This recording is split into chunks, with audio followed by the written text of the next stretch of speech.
Well, hello, folks out there in YouTube land. Got a big show lined up for you. Let's get right on into it. All right. Yeah, we got the Ethics Bowl and two of my absolute favorite coaches. For me to poop on. Absolutely, for me to poop on. And this game matters. This is a great game coming up. South Carolina versus Ole Miss. And that game's set up for 3:30 tomorrow at South Carolina. And that's not an easy stadium to play in. It should be a heck of a ball game. And we've got a bunch of questions about South Carolina, got a couple of injuries that we need to take a look at, talk about injuries for Ole Miss. But this really is the Ethics Bowl. You've got two coaches that I question. Now, I will say this. If I had to pick between Shane Beamer and Lane Kiffin, as far as ethics are concerned, and this is my opinion, I'm going to have to side with Shane Beamer. I would trust him more because he does less of the fake injuries and also some other shenanigans that I'm going to show you. Lane Kiffin is doing something in every game. That's just what the guy does. He can't help it. So I'd probably take Shane Beamer over him, but Beamer's got some skeletons in his closet when it comes to not following the rules. And we're going to talk about that and the possible 2022 sign stealing scandal that may involve South Carolina on some level. Allegedly. All right, so let's talk about the injury report. Now, as you know, Ole Miss is all about a fake injury. And here was one of his many fake injuries. Right here, as you can see, he's telling the running back, oh, go down, go down. Oh, I'm hurt. Oh, God. Oh, this is so bad. Oh, I wonder if I'll ever play again. That's one of the worst injuries I've ever seen. And if you followed Lane Kiffin, he's the king of that crap. Normally it's him over there telling the defense doing this, and all of a sudden 2 or 3 guys just fall down grabbing their leg. So he's the king of the shenanigans, and it's just cheating. It's just what it is. You're basically getting free timeouts. You're stopping the momentum. They did it to Kentucky so many times, it was unbelievable.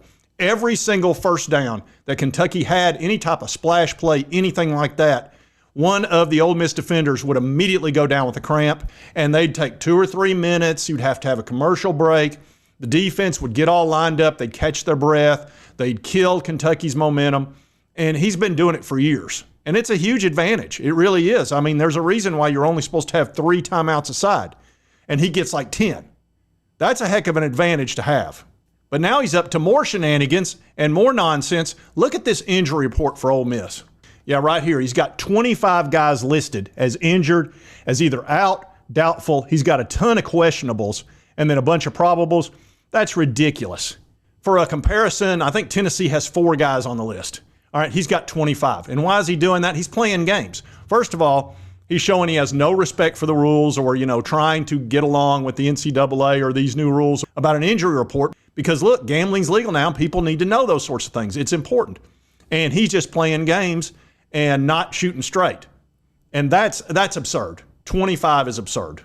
And, oh, by the way, here's South Carolina's. 1, 2, 3, 4, 5. 2 of which are very important we're going to talk about. But 25 versus 5, obviously he's being a little punk. And that's pretty obvious. And Ole Miss is coming off a loss to Kentucky. Kentucky pulled off a little bit of a miracle with that long 4th down play that came out of nowhere. I mean, who in the world would have thought Mark Stoops would have thrown a long pass on 4th down in his own territory? I mean, he never does anything like that. He always plays for the close loss like he did against Georgia. I guess that probably taught him a lesson. He's like, I'm tired of getting the moral victory. I want a real victory or a loss. So good for Mark Stoops for learning from his mistake against Georgia. But Ole Miss is coming off that loss, and I'm going to tell you right now, I've been warning Ole Miss fans all year long, ever since Florida started tanking from day one with Miami, when they got their butts whooped in the swamp by Miami. I mean, it was just like they were ready to fire him right then and there. And then, of course, he got whooped by, I believe, wasn't it Texas A&M that whooped up on him? And ever since then, I mean, they're just like looking for a coach. And they started wearing Lane Kiffin out. I mean, they do nothing but talk about Lane Kiffin and how he's going to be the next coach at Florida. This is basically how Florida's been.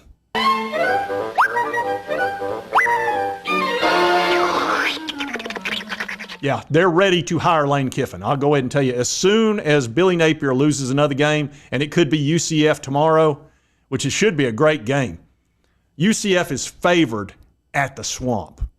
At the Swamp? Can you imagine UCF being favored at the Swamp? So as soon as he loses that game, they're going to fire him. And of course, they're going to fire him right before the Tennessee game, which means we don't get to enjoy the one that gets to send him packing, which is what I was looking forward to. So I'm torn. Of course, I'm rooting for UCF because they're playing the Gators. But on the other hand, I want him available in Neyland. I want him to feel it. But has Lane Kiffin shot down those rumors? Oh, no. No. As a matter of fact, he's been tweeting, heart emojis to the Florida Gators and all. In other words, he's just chumming the waters. That's all he's doing. Well, guess what that does to your team, Lane? The same thing it did in 2022 when you started out 8-1 and you wouldn't shoot down the Auburn rumors because you were flirting with them and you were very seriously considering taking that job. And what'd your team do? They lost the last 4 ball games because that kills morale. That destroys the fabric of the team when they think the coach is going to leave. And he has not shot down the Florida rumors at all. In 2022, he wouldn't sign the extension. Remember, they offered him $9 million a year. Here's the extension. Oh no, I don't have to sign an extension to prove I'll be here. I don't need to do that. So he waits till after they lose 4 straight games, then he signs it. What a punk. Just what he does. It's who Lane is. So he's not shooting down the Florida rumors because he's probably going to take the job. And already they've lost a game they shouldn't have lost. And I'm not saying that's directly involved like it was in 2022, but it sure could be playing a role. You've got to show up when you play an SEC team, whether it's Kentucky or any other SEC club. You'd better be 110% because they will flat take you down. These guys, I mean, the SEC's no joke. There are no easy wins in there. Even Vanderbilt's been playing good, for gosh sakes. Thanks to Diego Pavia. So, Lane's doing Lane. And I would say he's the least of the ethical, in my humble opinion. However, we do have Shane Beamer. And Shane needs 2 things. First of all, he needs Sanders and Lenore Sellers to be available in tomorrow's game. I got to say this. South Carolina's defense is for real. That shocked me, how well they played. I mean, they almost got beat by that trucking company in the first game, Old Dominion. And if not for the defense forcing 4 turnovers, and they forced them too. It wasn't like Old Dominion was just coughing up the ball. That defensive line was in there swatting it away from the quarterback and forcing him to make mistakes. They literally forced 4 turnovers and barely won that game. And I thought, well, crap, they're just look good because it's Old Dominion. They've looked really good in every game. Their defense has. Now, Lenore Sellers, very talented quarterback. He is not ready for prime time. He needed another year.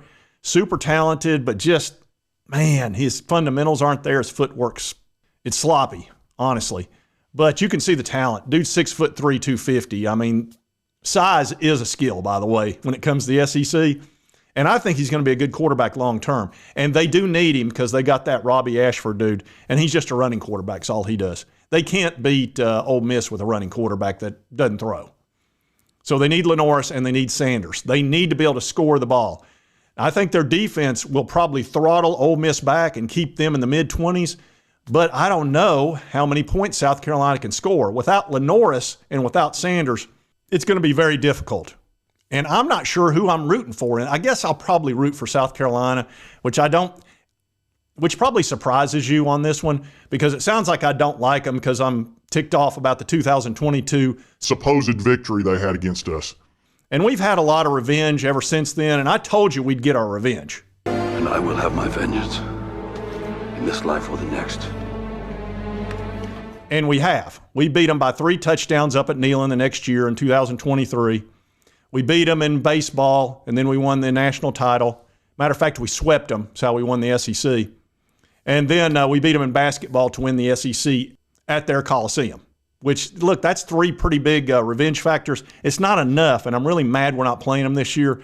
I'd love to play them again. But it is what it is. I'm going to have to live with what little bit of revenge we got. But the 2022, that is a concern because you do realize Shane Beamer has a history of being fined for taking information, which would be similar to this sign-stealing thing. Now, I kind of doubt that he would be directly involved in that. That would be incredibly stupid. Plus, he's already been punished once for it. He's making like $7 million a year. You're not going to risk that over 1 ball game stealing signs. But here's the thing. There's a lot of smoke about it. It could have been an analyst. It could have been an assistant. We're going to talk about that too. But you remember what happened in 2023 when all this came out, the Connor Stallions sign stealing and all that. And there was a big report that came out all about the possibility of South Carolina getting Tennessee signs and Clemson's. And we saw it in Football Scoop that ESPN reported that 12 of the 13 Big Ten schools have a record of Stallions purchasing a ticket for one of their games, which means he was scouting them, obviously. But also, he had been in 17 different stadiums, or his people were, and they had targeted Tennessee, Alabama, Clemson, Oregon, etc., which means he had our signs. He also had Clemson signs too, both of those. And why is that important? Because both Tennessee and Clemson could get in Michigan's way. Had they lost to Ohio State that year, remember there's only 4 teams in the playoff back then. Had they gotten beat by Ohio State, they could have gotten in still if Clemson and Tennessee had an extra loss. They had a very weak schedule that year, and they couldn't be tied with 1 loss each after Tennessee had beaten Alabama, and then Clemson would have a conference championship. So that's a big problem for Michigan, and Connor obviously knew that. He's not stupid. So what if we reach out to a team that might be playing both of those clubs? Gee, I wonder who that could have been. There was one SEC team left that was playing both Clemson and Tennessee. I wonder who that can be. And that was South Carolina. And here's another report from Football Scoop. It says, moreover, a source with direct knowledge indicated to Football Scoop that Michigan may have attempted to assist the opposition of a potential college football playoff opponent in an effort to disrupt that team's potential path to the playoff. Also, the investigative firm reportedly provided photographs and other evidence that linked not only the alleged in-stadium perpetrators, but also the Michigan Athletic Department equipment, computer hard drives in the football department, to the evidence discovered for those so-called scouts who attended the games.